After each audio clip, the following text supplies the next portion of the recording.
Today we will study a new chapter that is motion. आज हम एक नया चैप्टर स्टडी करेंगे, एक नए चैप्टर के बारे में पढ़ेंगे. चैप्टर का नाम है motion. That chapter is motion. Motion की स्टडी फिजिक्स की मेनली टू ब्रांचेस के करस्पॉन्डिंग होती है. First one is kinematics and another one is dynamics. Kinematics physics की ऐसी ब्रांच है. काइनेमेटिक्स फिजिक्स की ऐसी ब्रांच है जो मोशन की स्टडी करती है लेकिन मोशन के कॉज की स्टडी नहीं करती है. मोशन का होना, मोशन के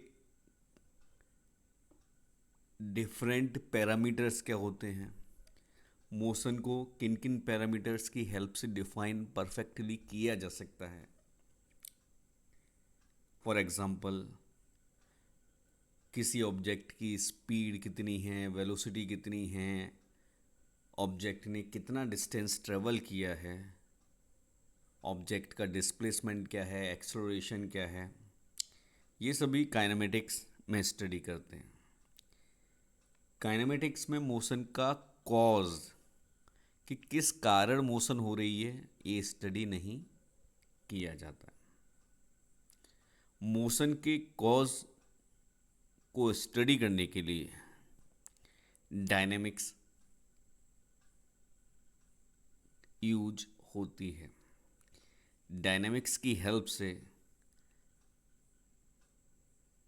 मोशन का कॉज स्टडी किया जाता है. अब बेसिक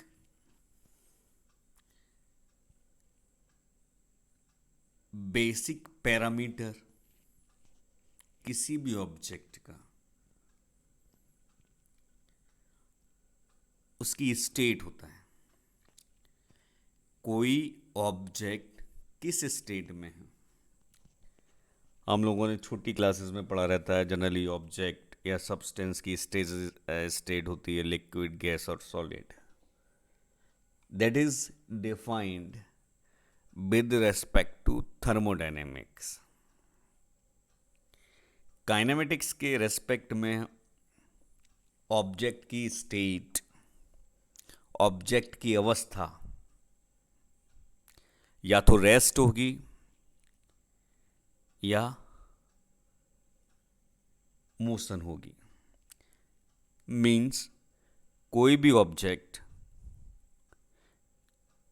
सराउंडिंग के रेस्पेक्ट में या तो रेस्ट में होगा, मीन्स सराउंडिंग के रेस्पेक्ट में मूव नहीं कर रहा होगा या फिर मूव कर रहा होगा. तो किसी भी ऑब्जेक्ट की स्टेट या तो रेस्ट हो सकती है और या तो मोशन में हो सकती है. तो basically it is defined as state of object is defined as condition of object or system. Condition of object or system with respect to its surrounding. This is most important. Surrounding के respect में किसी object की क्या state है, surrounding के respect में किसी object की कंडीशन कैसी है, क्या ऑब्जेक्ट सराउंडिंग के रेस्पेक्ट में रेस्ट में है या ऑब्जेक्ट सराउंडिंग के रेस्पेक्ट में मोशन में है. तो वही क्या है, state of object. State of object can be rest, or motion. Rest and motion are not absolute term. Rest और मोशन एब्सोल्यूट टर्म नहीं होते। ऑब्जेक्ट का रेस्ट में होना सराउंडिंग पे डिपेंड करता है।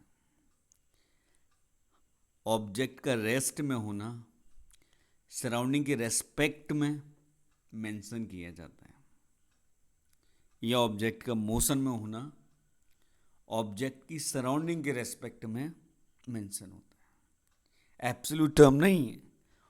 These both terms are defined with respect to surrounding. These both terms are defined with respect to surrounding. Now, what is rest? What is rest? When object does not change its position, जब कोई object अपनी position change नहीं करता surrounding के respect में, तो object rest में है। और यदि ऑब्जेक्ट सराउंडिंग के रेस्पेक्ट में अपनी पोजीशन चेंज करता है, यदि ऑब्जेक्ट सराउंडिंग के रेस्पेक्ट में अपनी पोजीशन चेंज करता है, तो ऑब्जेक्ट मोशन में है।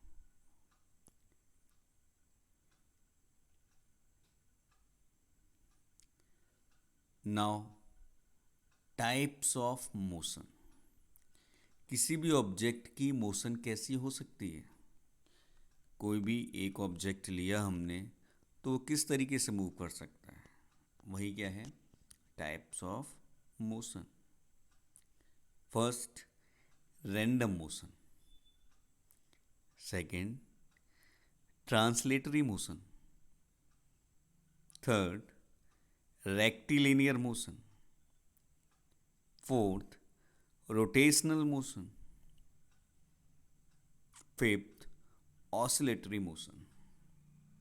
तो ऑब्जेक्ट की मोशन इनमें से कोई सी भी हो सकती है। यदि ऑब्जेक्ट मोशन कर रहा है तो या तो वो रैंडम मोशन कर रहा होगा, या ट्रांसलेटरी मोशन कर रहा होगा, या रेक्टिलिनियर मोशन कर रहा होगा, या रोटेशनल मोशन कर रहा होगा, या ऑसिलेटरी मोशन कर रहा होगा।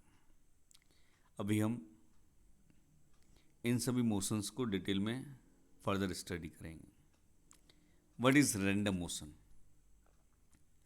रैंडम मोशन में ऑब्जेक्ट का कोई डेफिनेट पाथ नहीं होता, वो किसी भी डायरेक्शन में मूव कर सकता है,